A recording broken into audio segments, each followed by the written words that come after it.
Completing the square, part 2. In part 1, we looked at how to complete the square. In this video, we're looking at completing the square to find the vertex minimum maximum point or the minimum maximum value of a graph. So let's have a look at this graph. So we have the graph of y equals x squared plus 14x. Now we have it drawn and we could, by looking at the graph, find where the vertex was. However, if we didn't have the graph drawn and we wanted to find the vertex, we can complete the square for x squared plus 14x in order to find it.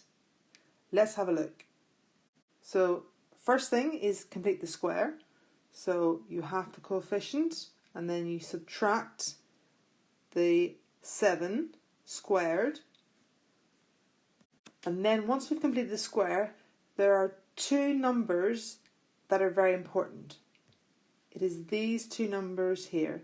So the plus 7 inside the bracket and the number outside the bracket.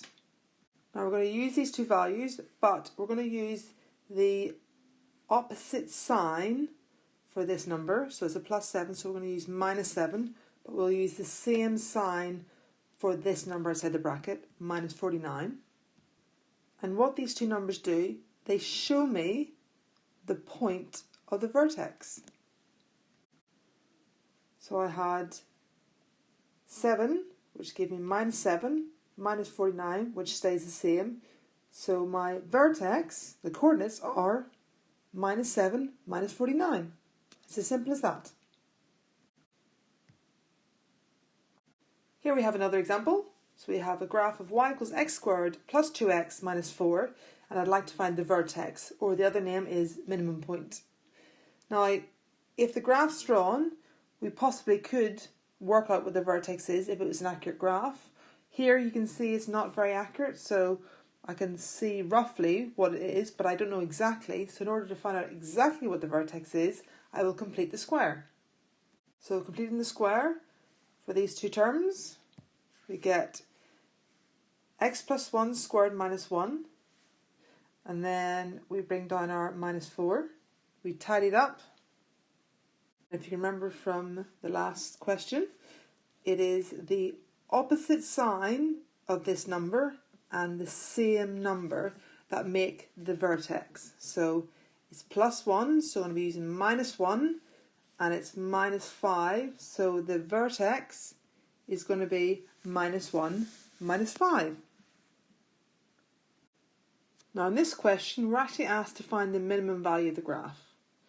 So it's not looking for the vertex or the minimum point, but the minimum value. Now what that means is it's looking for the minimum y value of the graph.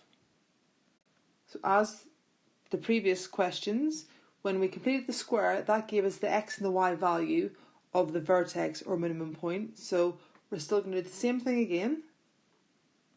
So we're going to complete the square. So now that we've done that, we can see that the minimum point would be minus 3 for the x value and 3 for the y value. But the minimum value only corresponds to what the y value is. Therefore, we just need 3. So the minimum value of the graph is y equals 3. In this question, we have to work out the maximum point of the following graph. Now, the reason it's the maximum point is because we have a negative x squared graph, which has this shape. So the first thing we'll do is we will get rid of the minus, first of all, by dividing these two terms by minus 1.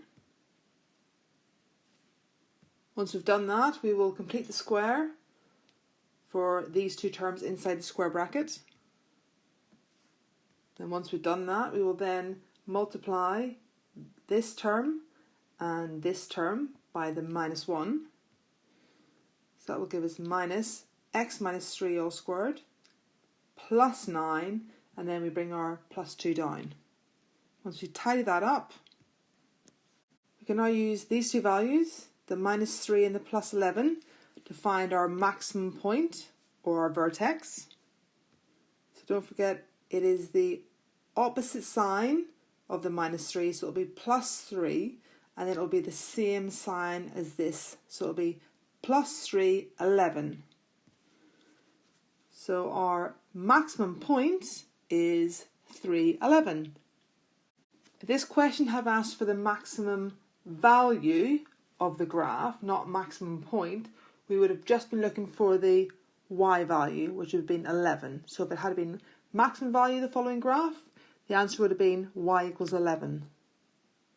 Here's a question for you to try. Pause the video and then have a go. How did you get on?